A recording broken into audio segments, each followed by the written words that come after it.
Okay तो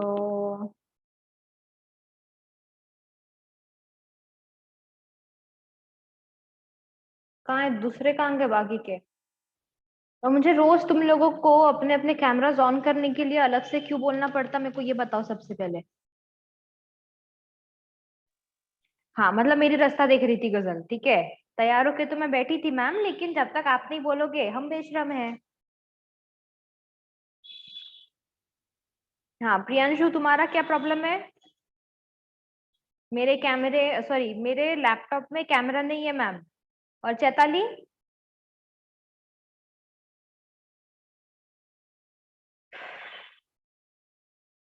नालायक बच्चे। अ,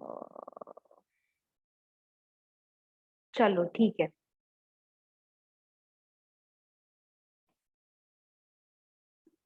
उस दिन हमने क्या देखा था? इक्विटी शेयर्स के टाइप्स देखे थे, कौन कौन से थे तो बताओ तो थोड़ा। With voting right and with differential voting rights. Okay, there are two types of equity share with normal voting rights and with differential voting rights. फिर उसके बाद हमने क्या देखे? प्रेफरेंस शेयर्स देखे, ठीक है, और उनका मीनिंग देखा और उनके फीचर्स देखे, ठीक है। और मैंने बताया था कि प्रेफरेंस शेयर्स के जो फीचर्स है they are totally opposite from the features of equity shares, ठीक है। देन उसके बाद हाँ देखो, फीचर्स ऑफ प्रेफरेंस शेयर्स मतलब बहुत ही अच्छे से मैंने इसका एक ये बनाया था चार्ट। तुम लोगों को चाहिए तो तुम लोग इसका स्क्रीनशॉट ले लो, ड्रॉ कर लेना अपने बुक में या फिर अपने मन से बनाना। ओके चलो ठीक है। फिर उसके बाद आज हमको क्या देखने हैं? टाइप्स। बेसिकली चार टाइप्स के होते हैं, ठीक है। उस चार को उन्होंने और क्या किया है, फिर से डिवाइड किया है। जैसे फर्स्ट है क्यूमुलेटिव एंड नॉन क्यूमुलेटिव, फिर आता है पार्टिसिपेटिंग एंड नॉन पार्टिसिपेटिंग, फिर आता है कन्वर्टिबल एंड नॉन कन्वर्टिबल, और फिर है रिडीमेबल एंड इररिडीमेबल, ठीक है। तो बेसिकली है चार टाइप, लेकिन उसके बनाए उन्होंने 8 टाइप्स, ठीक है। तो हमें पूरे पढ़ने हैं। अब इसमें से चलो ठीक है, कहाँ थे हम? बुक्स पे थे, बुक पे आ जाते।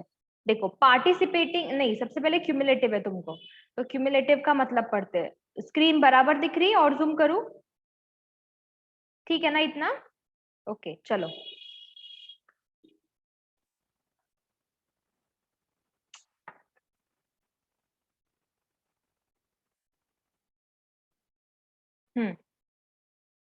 सो types of preference shares, types of preference shares उसमें है चार, मतलब 8।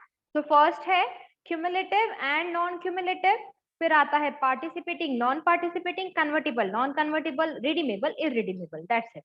क्यूमुलेटिव क्या होता है? अच्छा what do you mean by that word cumulative? ये वर्ड का मतलब क्या होता है ये बताओ मेरे को।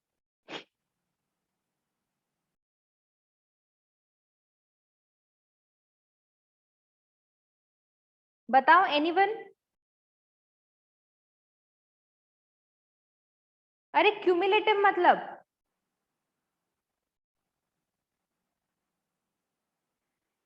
तुम लोगों को क्यूमुलेटिव वर्ड कभी नहीं आया अपने जिंदगी में, बचपन से लेके अभी तक? अरे हाँ ना, कुछ तो बोलो। आई कांट हियर यू गजल। Cumulative frequency आई थी बस। हाँ तो उसका ही मतलब क्या होता है वही तो पूछ रही हूँ मैं, मैथ्स में ही रहता वो, पता है मुझे, तो क्या होता है उसका मतलब?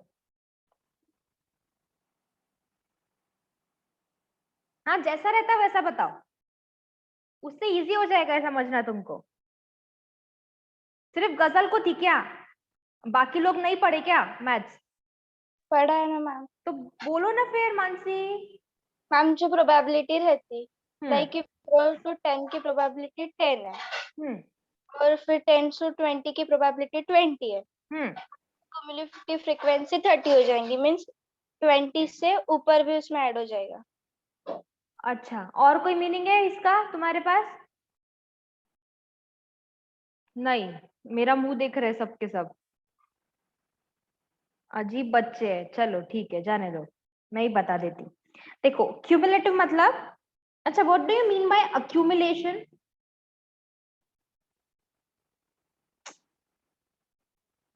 अक्यूमुलेट होना मतलब क्या होता है? अक्यूमुलेशन ऑफ वाटर, जमा होना मीन्स जमा होना एग्जैक्टली वैसे ही इसी में से वर्ड निकला है, क्यूमुलेशन से ही वर्ड निकला है क्यूमुलेटिव। ठीक है, तो यहाँ पे क्या होता है कि हमारा जो प्रेफरेंस डिविडेंड है, ठीक है, अगर कंपनी किसी साल अच्छा प्रॉफिट नहीं कमा पाती या अगर कंपनी किसी साल लॉस में है और अगर कंपनी ने उस साल तुमको तुम्हारा जो डिविडेंड है वो नहीं दे पाई, तो तुम्हारा उस साल का जो डिविडेंड है वो क्या होगा, वो लैप्स नहीं होगा। ठीक है, वो तुमको कंपनी अगले साल देगी, या अगले साल अगर नहीं पॉसिबल हुआ तो जब तुम्हारा जो प्रेफरेंस शेयर है जब वो मतलब मच्योर होता है तब उस टाइम पे देगी। लेकिन तुम्हारे जितने भी साल का जो डिविडेंड है वो मतलब कि लैप्स नहीं होगा वो। रुको मैं तुमको ऐसे ही बताती हूँ। जनरली हम क्या देखते हैं शेयर्स में कि अगर हमें किसी साल डिविडेंड नहीं मिला तो दैट मीन्स हमारा वो साल का जो डिविडेंड है वो लैप्स हो गया। बोलो हाँ या ना? हाँ हाँ, लेकिन अगर तुम्हारा क्यूमुलेटिव प्रेफरेंस शेयर्स है, अच्छा ये कहाँ लिखा होता है? ये तुम्हारा शेयर सर्टिफिकेट पे लिखा हुआ होता है that which type of share तुमने परचेज किया है। तो अगर तुम्हारा शेयर क्यूमुलेटिव प्रेफरेंस शेयर है इसका मतलब क्या, रुको बताती हूँ। देखो मेरे प्रेफरेंस शेयर की मैच्योरिटी है 10 साल। ठीक है, मतलब कि 10 साल तक मतलब कि 10 साल के बाद में वो क्या हो जाएगा, रिडीम हो जाएगा और मुझे मेरी उसकी जो प्रिंसिपल अमाउंट थी वो रीपे हो जाएगी। तो दिस इज माय 1 2 3 4 5 6 7 8 9 एंड 10। ठीक है,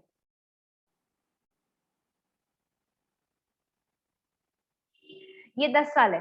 ठीक है, अब ये 10 सालों में कंपनी ने मुझे पहले साल, रुको मेरा प्रेफरेंस शेयर है 14% प्रेफरेंस शेयर।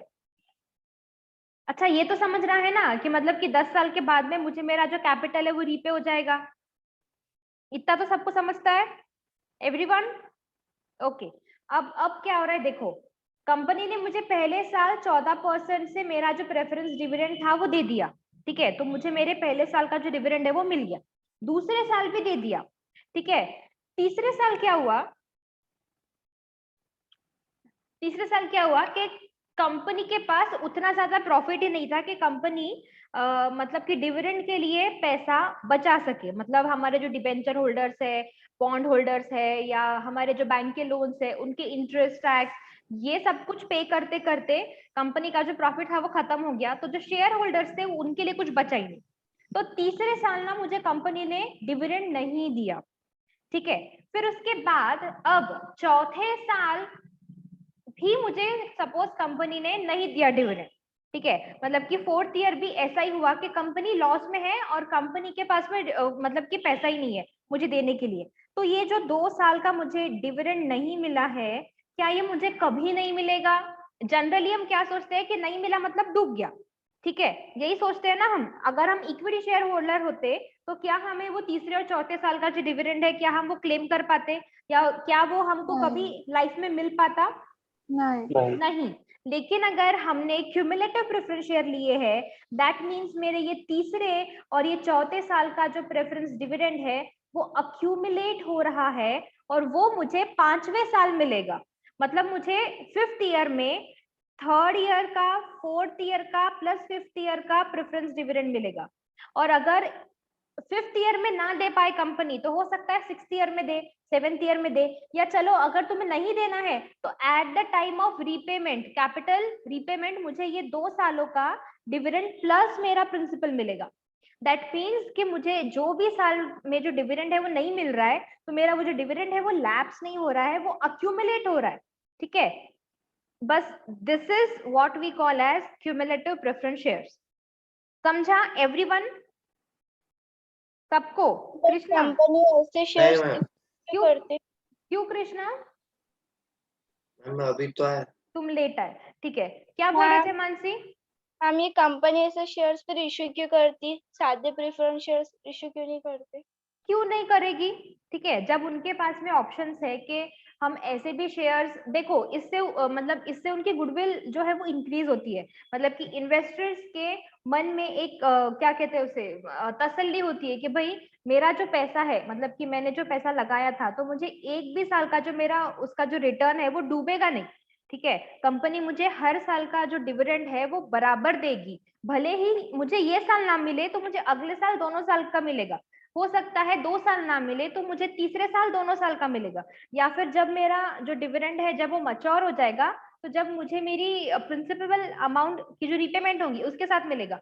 लेकिन जो मेरा रिटर्न था, जितना मैंने सोच के रखा था कि मुझे 10 सालों में मेरी इस वाली इन्वेस्टमेंट से इतना इतना डिविडेंड आएगा एज अ रिटर्न, वो लैप्स नहीं होगा, वो डूबेगा नहीं। ठीक है, तो मतलब कि इन्वेस्टर्स के माइंड में या उनका जो, हाँ मतलब हमारी जो गुडविल है वो इंक्रीज होती है। ओके, एंड कृष्णा देखो, मैं फिर से एक बार रिपीट करती हूँ। क्या होता है कि कंपनी अगर किसी साल अगर हमें डिविडेंड नहीं दे पाती, से फॉर एग्जांपल अगर कंपनी कभी लॉस में है या फिर अगर कभी प्रॉफिट नहीं है उतना सफिशिएंट कि कंपनी जो है वो डिविडेंड के लिए पैसा अलग से निकाल पाए, तो हमारा उस साल का जो डिविडेंड है, जैसे मैंने यहाँ पे थर्ड और फोर्थ ईयर लिया था, तो मेरा ये दोनों साल का जो डिविडेंड है वो लैप्स नहीं होगा, वो मुझे 5वें साल मिल सकता है या 6वें साल मिल सकता है, या फिर सीधा 10 साल के बाद जब मेरा प्रेफरेंस डिविडेंड की मैच्योरिटी होगी, जब मुझे मेरे प्रिंसिपल अमाउंट की रीपेमेंट होगी, वो टाइम पे मिलेगा, लेकिन मुझे मिलेगा जरूर, वो लैप्स नहीं होगा। ठीक है, बस यही है। पढ़ते हैं, अब रुको, अंग्रेजी में क्या लिखा है वो पढ़ते हैं। हाँ खुशी, इक्विटी शेयर वालों को नहीं रहता ना ये? नहीं, इक्विटी शेयर होल्डर्स को कुछ भी नहीं मिलता बेटा, ऐसा कोई ऑप्शन नहीं है उनके पास। इक्विटी शेयर के 2 ही टाइप्स पढ़े हमने, with normal voting rights and with differential voting rights, बस।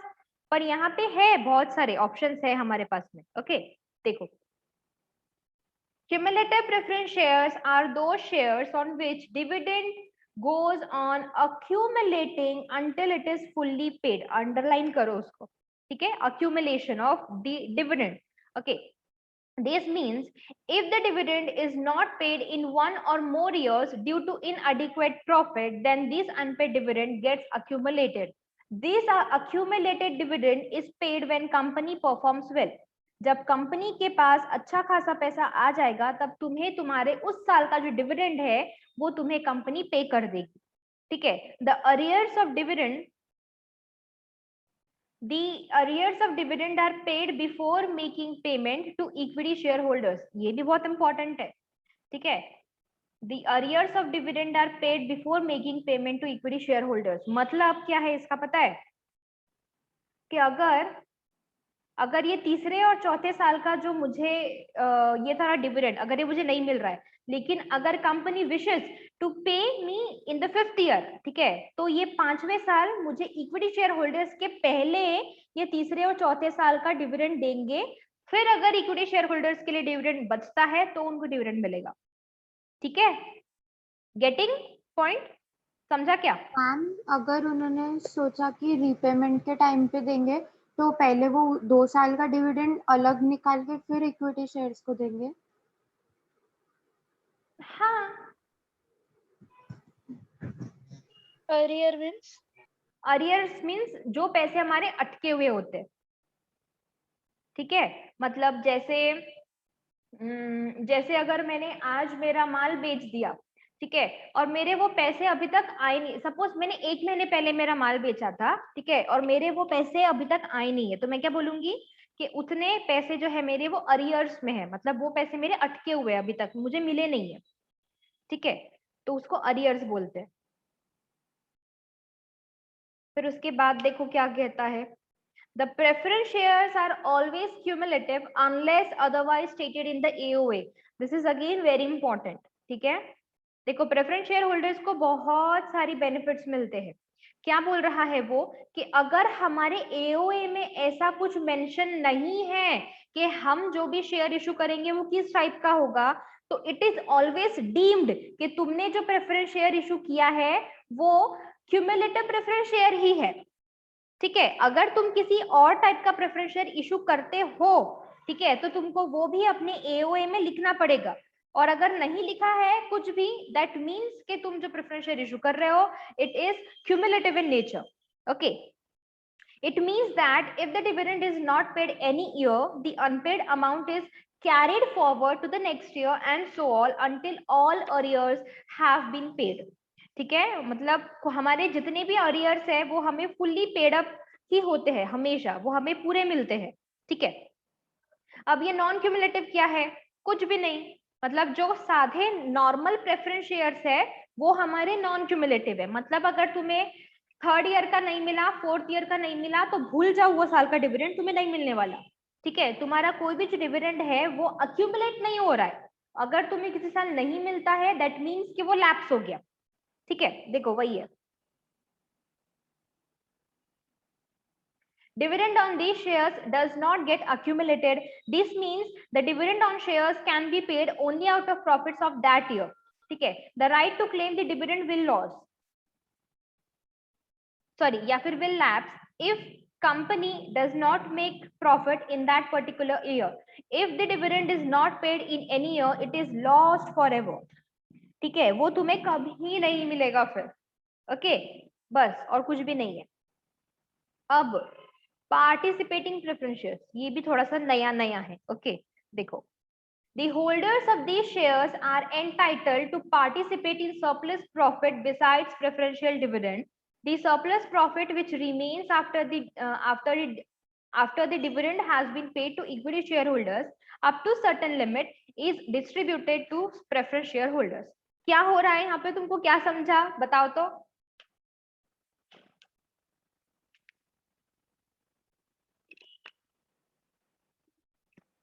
जो शेयर होल्डर्स उनको डिविडेंड तो मिलेगा, अगर प्रॉफिट और बचता है तो उनको वो भी मिलेगा. हाँ एग्जैक्टली ठीक है, बस सेम यही मीनिंग है इसका. देखो ठीक से समझाती हूँ मैं.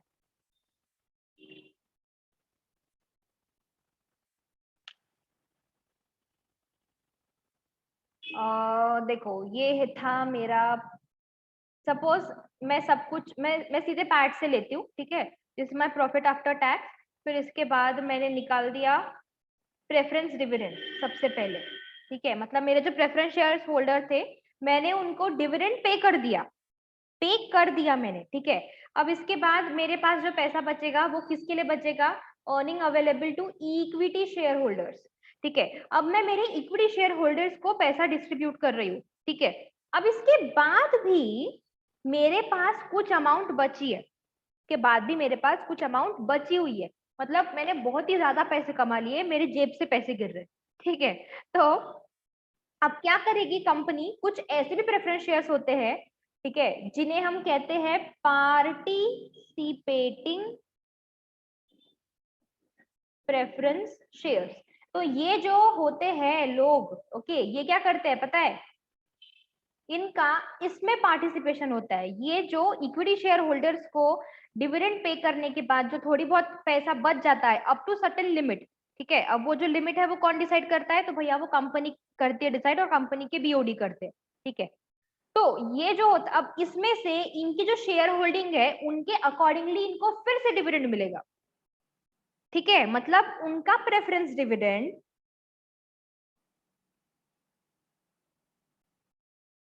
प्लस अगर कुछ और है एक्स्ट्रा डिविडेंड में वो पार्टिसिपेट कर सकते हैं. This are participating preference shares. ठीक है, तो ये टाइप के भी प्रेफरेंस शेयर्स होते हैं. कितना मतलब कितना फायदेमंद है ये, देखो. ओके, बस वही लिखा है यहाँ और पे. उस साल प्रॉफिट नहीं हुआ तो फिर तो कोई सवाल ही नहीं उठता ना बेटा. तो फिर उनका जो डिविडेंड है वो अक्यूमुलेट होगा कि गया? वो अक्यूमुलेट होगा कि गया, तो वो जब तुम शेयर खरीदते हो या कंपनी जब शेयर इशू करती है तब तुम्हें पता होता है कि तुम कौन सा टाइप का शेयर ले रहे हो. अगर तुम्हारा जो प्रेफरेंस शेयर है अगर वो क्यूमुलेटिव पार्टिसिपेटिंग प्रेफरेंस शेयर था तो तुम्हें अगर नहीं मिल रहा है कुछ तो फिर वो अक्यूमुलेट होगा.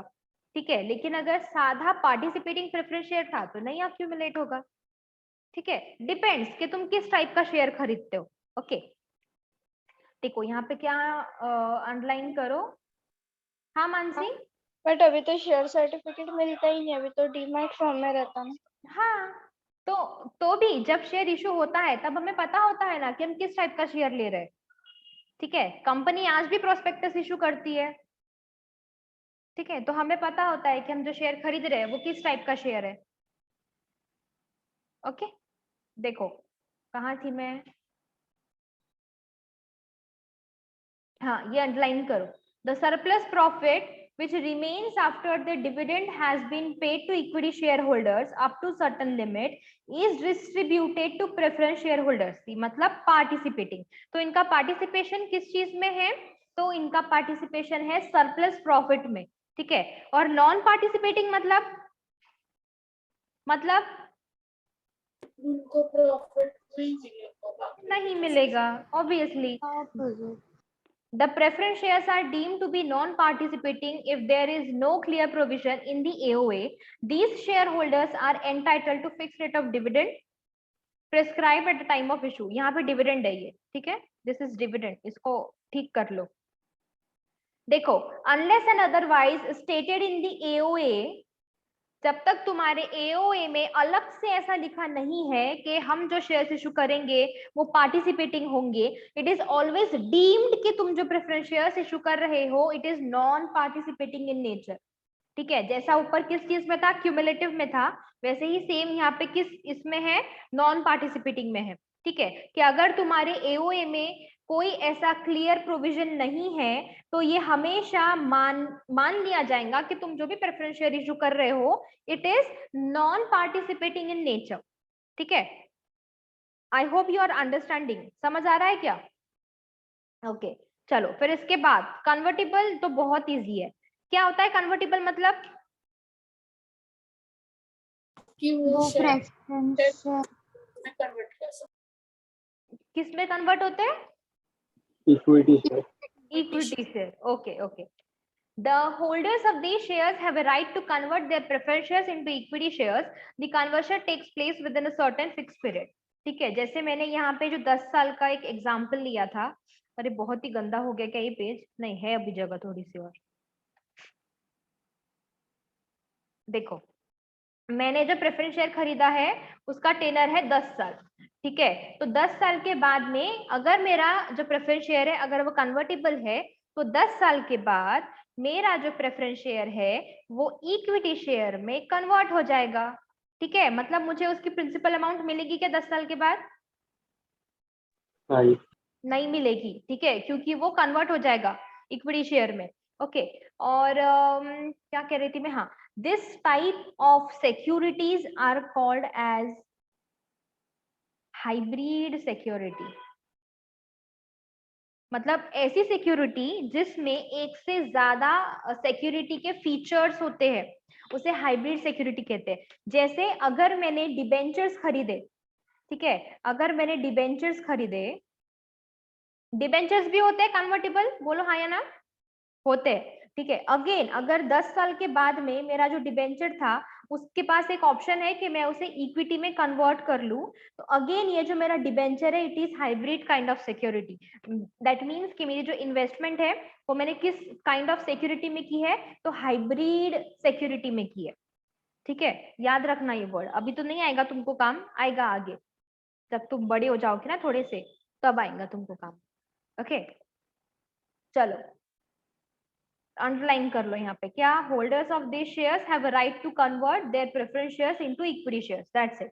नॉन कन्वर्टेबल मतलब जो नहीं कन्वर्ट होते, कुछ टाइम के बाद में रिडीम हो जाते हैं सीधे सीधे। ठीक है, these shares can not be converted into equity shares, that's it, finish. Redeemable मतलब क्या होता है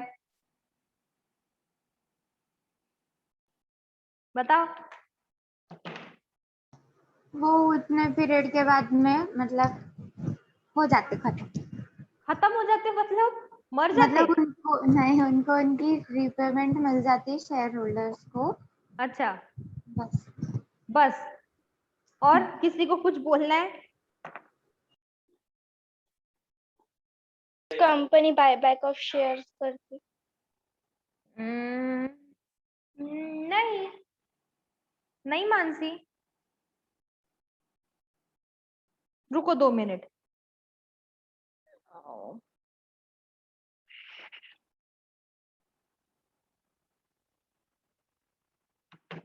देखो, shares which can be redeemed after a certain fixed period of time are called redeemable preference share. A company limited by shares, if authorized by AOA, issues redeemable preference share. Such share must be fully paid. These shares are redeemed out of divisible profit only or out of fresh issue of share made for this purpose. अभी मैं इसके नीचे वाला भी पढ़ती हूँ, फिर तुमको दोनों का मतलब एक साथ समझाती हूँ, ठीक है? Shares which are not redeemable, that is payable only on winding up of the company, are called irredeemable preference share. As per section 55(1) of the Companies Act 13, a company cannot issue irredeemable preference shares. ठीक है, तो फिर ये डाला ही क्यों बोलना, डाल दिए उन्होंने, ठीक है, तुम्हारे लिए एक पॉइंट और बढ़ाने के लिए. तो सीधी सीधी बात है, a company cannot issue irredeemable preference shares. तो फिर मैम अगर हमारा शेयर रिडीमेबल है, रिडीमेबल, तो कितने सालों तक हम मतलब कितने सालों के लिए हो सकता है हमारा एक शेयर, पता है किसी को?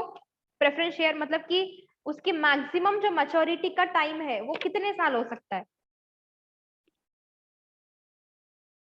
10 साल 10 साल? हाँ 5-10 साल बस. ज्यादा तुम लोग बहुत कंजूस हो, पता है, बहुत कंजूस हो तुम लोग, हर चीज पे कंजूसी करते तुम लोग.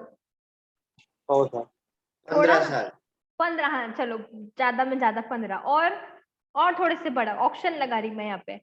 100 15 साल साल, 100 साल. कौन हो तुम? दीप? 100 साल वाले इनवैलिड आंसर, ठीक है, ऑप्शन ही नहीं है वो. 20 साल, 20 हाँ 20 साल, वेरी गुड. 20 साल लिखो वहां पे, लिखो, मैं लिख के देती. क्या लिखेंगे, रुको मैं लिखती, वैसा वैसा लिखना. The maximum tenure of redeemable preference shares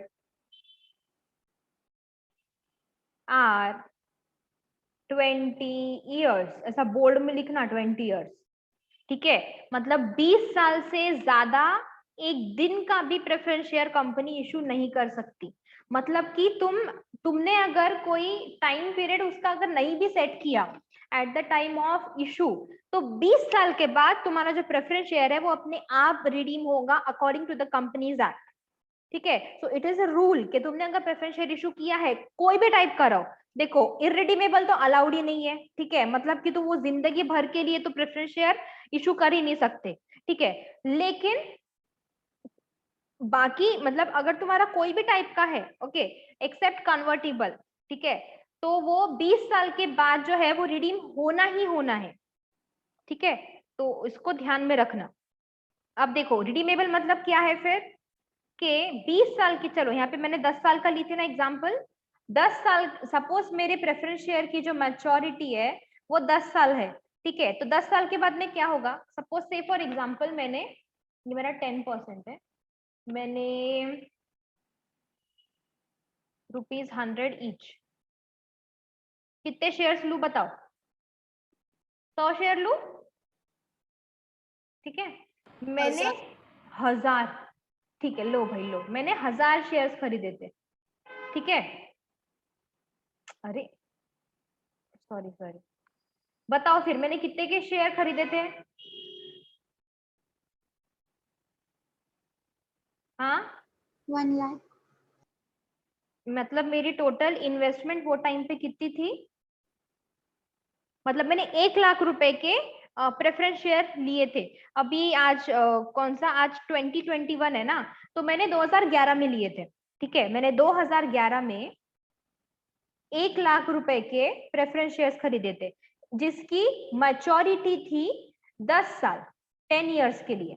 तो अब 10 साल हो गए, अभी 2021 आ गया, ठीक है. मतलब कि मेरे जो 1 लाख रुपए जो थे वो मुझे मिल जाएंगे रिटर्न, प्लस मेरे 10 साल का जो डिविडेंड है, या तो वो मुझे हर साल भी दे सकते हैं या तो फिर मुझे सीधे 10 साल के बाद दे सकते हैं, ठीक है. ऑप्शन रहता है, मतलब कि जैसा भी हो, मतलब कि कंपनी जैसा भी चाहे.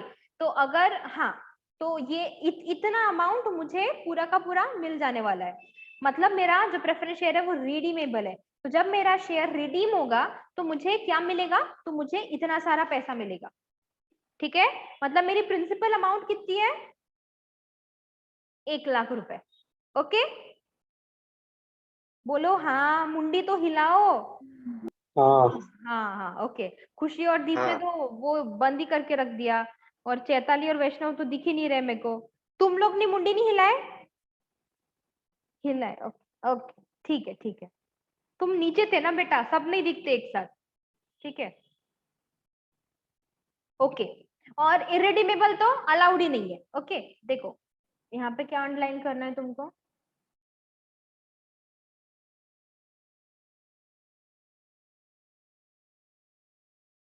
shares which can be redeemed after a certain fixed period of time are called redeemable preference share। बस इतना भी अंडरलाइन कर लोगे तो हो जाएगा। ठीक है, इनफ है वो। अब इसके बाद एक नई चीज आती है, क्या है वो, रिटेन्ड अर्निंग्स। अच्छा, मैंने उस दिन तुमको होमवर्क दिया था एक, क्या था वो होमवर्क? इक्विटी और प्रेफरेंस शेयर में डिफरेंस करना। हाँ किए क्या फिर? भेजे ना आपने, देखी ही नहीं। हाँ खुशी ने भेजी है मुझे कुछ, तो मैं देख नहीं पाई, पर हाँ पर ठीक है, मैं आज आज देख लूंगी। बाकियों ने किए क्या? गजल के चेहरे से तो लग रहा कि उसने नहीं की। कृष्णा भी स्माइल दे रहा है, मतलब नहीं किया। मानसी ने भी नहीं की। नहीं मैम, किया है। किया है, अच्छा। और किसके, चैताली ने तो बिल्कुल इतनी प्यारी मैम, हंसी दी है। हाँ कृष्णा। आपने 2 बोले थे ना करने को, हाँ एक ही हुआ इसलिए हंसा। अच्छा ठीक है, एक तो हुआ। वैष्णव किए क्या तुमने?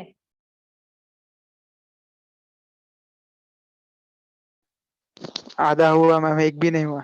तुम, अच्छा आधा हुआ और एक भी नहीं हुआ, मतलब अच्छा तुम्हारा फर्स्ट चैप्टर कंप्लीट हुआ क्या? हाँ मैम। अच्छा, और चैताली? हाँ चैताली ऊपर तो देखो बेटा। मैम मेरा भी फर्स्ट हो गया, सेकंड अभी चालू कर दी कल, क्या आज किए से। तुमने? 3 दिन क्या किए मेरे को बताओ। फ्राइडे को होमवर्क दिया था मैंने, फ्राइडे का पूरा दिन, फिर उसके बाद में सैटरडे को मैंने ली हाँ नहीं, संडे सच्ची को भूल छुट्टी। गई थी। भूल गई थी? कौन बोला भूल गई थी? गजल, अच्छा गजल बोली मैम। गजल तुम भूल गई थी? मैंने नोट्स लिखे पर वो टेबल का भूल ही गई थी। ऐसा कैसे चलेगा? फिर अभी मैं आज और एक होमवर्क दे रही, कैसे करोगे तुम? तुम लोग कितना पेंडिंग वर्क, मतलब कि अच्छा तुम लोग क्या करते हो दिन भर घर पे? कुछ भी नहीं करते मैडम, कुछ भी नहीं, दिन भर टाइम पास। करते ना। एक काम करो, तुम लोग मेरे घर पे आ जाओ, मेरे इतने सारे काम रहते हैं ना, मेरा थोड़ा सा हाथ बटा दिया करो काम में। कहाँ पे है मैम आपका घर? हाँ एरिया बताओ, हम आ जाते हैं। वो नेहरू नगर में है, नवजीवन मंगल कार्यालय के पास में। आ जाओ वहां पे, मेरे साथ थोड़ा सा काम तो भी करने लगा करो, मैं इतनी थक जाती। नहीं मैम, जान दो। नहीं आते? अरे रे, कुछ मत करो, तुम सिर्फ बैठो। ठीक है, क्लास रहती है मैम। ओहो हो, क्लास रहती नौटंकी। ठीक है, मैम सच्ची में 12 से 3 क्लास रहती है मेरी। काय की क्लास रहती? मैम वो मुंबई की क्लास रहती है। अच्छा मुंबई की, हाँ तुम बड़े लोग, सॉरी मैं भूल गई थी। ठीक है, आज का होमवर्क क्या है, सुनो ध्यान से। अब जगह ही नहीं बची है पेज में, है थोड़ी सी, देखो। आज का होमवर्क है, तुमको लिखना है टाइप्स ऑफ प्रेफरेंस शेयर्स। ठीक है, ऐसा एक चार्ट बनाना। ठीक है,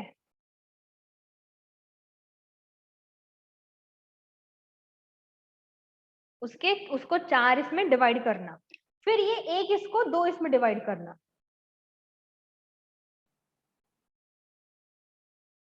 मैम पूरा आप बता दोगे तो हम क्या करेंगे? बता रही बेटा, शॉर्टकट में बता रही। ठीक है, बता के भी तो तुम करते नहीं, इतने तो बेशरम बच्चे हैं मिले मेरे को। ठीक है, नहीं बताऊंगी तो बोलेंगे मैम पता ही नहीं था कैसे करना था, तो मैं मेरे पार्ट से क्लियर कर देती हूँ ना, मुझे टॉन्ट नहीं मारना। फिर इसके ऐसे 4 और सब पॉइंट करना, फिर यहाँ लिखना, क्या लिखोगे? क्या था पहला नाम, बोलो। Cumulative, non cumulative. Cumulative, non क्यों, अच्छा दोनों पेजेस पे बनाना, ठीक है, एक एक पेज पे तो समाएगा नहीं वो, ठीक है, तो फिर वो फालतू के जो तुम्हारे बहाने रहते हैं वो होना नहीं, मेरे को मैं पहले बता दे रही, 2 पेज पे बनाना, ठीक है, और वो बुक आड़ी वाड़ी करके भी नहीं बनाना, क्योंकि हमको पूरा लिखना है नीचे, फिर तुम बोलेंगे जगह नहीं बची, इसलिए पहले बोल दे रही मैं, खड़ी बुक पे 2 पन्नों पे एक साथ बनाना, जम्बो चार्ट। क्या करना फिर, ये लिखना क्यूमुलेटिव और नॉन क्यूमुलेटिव, फिर इसके नीचे इसका मतलब लिखना और इसके नीचे इसका मतलब लिखना, ठीक है, फिर उसके बाद में यहाँ पे शुरू करना, ये क्या है, पार्टिसिपेटिंग, नॉन पार्टिसिपेटिंग, फिर इसके नीचे इसका मतलब लिखना, इसके नीचे इसका मतलब लिखना। अगर नहीं बनाए तो आना नहीं, अपनी शक्ल मत दिखाना मेरे को। मैम कितना गिचड़ गाचड़ दिखता है मैम ऐसा। नहीं दिखता ना तो मैंने क्या बोली, 2 पेजेस पे बनाना करके, ठीक है, मैम थोड़ा खुद के मन से जरा उसको आड़ा टेढ़ा किए तो चलता। वो तुम देखो तुम्हारे हिसाब से करते बैठो, मैंने बता दिया। हाँ तो ये नीचे डिस्क्रिप्शन लिख देंगे हम। अरे तो देखो, तुम लोगों को तुम लोग थोड़ा सा भी दिमाग नहीं लगाते क्या, तुम कभी तुमको बचपन में चार्ट नहीं बनाने लगाए क्या, स्कूल वालों ने, तुम्हारे स्कूल वालों से कंप्लेंट ही करना पड़ता। देखो अगर ये ऐसा, अगर मैं चार्ट बना रही हूँ, ठीक है, और अगर इसमें कोई और अगर कोई सब पॉइंट आ रहा है तो मैं क्या करती, फिर इसका यहाँ पे लिखती ऐसा ब्ला ब्ला ब्ला, फिर अगर यहाँ पे इसके अगर बाजू में नहीं जगह है ना, तो मैं इसको ऐसा बड़ा एरो देके यहाँ पे लिखती, फिर नीचे ऐसा, फिर इसको, फिर ये वाला पॉइंट फिर से यहाँ लिखूंगी, फिर इसको नीचे लिखूंगी, इतना तो तुम एटलीस्ट थोड़ा सा तो कॉमन सेंस लगा ही सकते हम सारे नोट्स तो बनाते ना चार्ट वगैरह हाँ, से। मुझे कि इतना भी कॉमन सेंस नहीं है, वो भी सिखाऊं मैं अब। है ना, बनाते अच्छे से। देखो भाई क्या करना है, मुझे तो लगता है मेरे को तुमको इंग्लिश सिखाना पड़ेगा, मुझे तुमको ड्राइंग सिखाना पड़ेगा, चार्ट कैसे बनाते, थोड़ा हम थोड़ा सारे मैथ नोट्स निकालते हैं, सिखाना पड़ता। क्या नोट्स निकालते सारे चार्ट वगैरह। नोट्स निकालते सादे चार्ट नहीं बनाते, हाँ हाँ मैम। इंस्टेड मैं तो बोलूंगी कि वो पूरी की पूरी राम कहानी से लिखने से तो बेटर है कि तुम पूरे बुक्स में चार्ट बनाओ। मिक्स चलता। हाँ बेटा, मतलब तो मेरा वही था मिक्स का, ठीक है, जब मैंने शुरू में बोली थी ना नोट्स बनाने के लिए, तो मेरा मतलब वही था, पर तुम लोगों को पता नहीं हिंदी ठीक से समझ में नहीं आती, या मैं शायद ठीक से अपनी भावना एक्सप्रेस नहीं कर पाती, मेरे समझ नहीं आता कि तुम लोग मेरी बातें समझते क्यों नहीं हो। मैम रिकॉर्डिंग चालू है। अच्छा रिकॉर्डिंग चालू है, नहीं बोलू, रहने दो, सबको पता चलना चाहिए तुम्हारी बातें। है कौन मैम। जाने दो। तो ये तुम्हारा आज का होमवर्क है, और आई डोंट नो, मुझे तुम्हारा होमवर्क चाहिए, उस दिन वाला भी चाहिए और आज वाला भी चाहिए, ठीक है, अब आज कंप्लीट करो, आज के आज बैठो, फिर बाद में मतलब ऐसा ढोंग करना घर वालों के सामने में, हमने बहुत होमवर्क दिया, बाप रे, आदत है ना तुम लोगों को घर वालों को दिखाने की कि हमको बहुत होमवर्क मिलता करके, क्योंकि हम एक दिन में कंप्लीट नहीं करते, हम एक दिन का, सॉरी, हम पूरे वीक का एक दिन में करते। जाने दो, रिटेन अर्निंग क्या होती देखते हैं, क्या क्या रहती रिटेन अर्निंग। मैम कॉलेज जाना है, हाँ मैम। क्यों, क्या काम है। पेपर सबमिट करने हैं। पेपर सबमिट करने हैं, कौन से कॉलेज में हो तुम, जेडी। हाँ जी मैम। ठीक है, तो क्यों सर का लेक्चर नहीं है आज। है ना सर का 10 सवा 10 को चालू होगा, तब तक हम जाके आ जाएंगे। अच्छा, ठीक है रुको, let me stop the recording.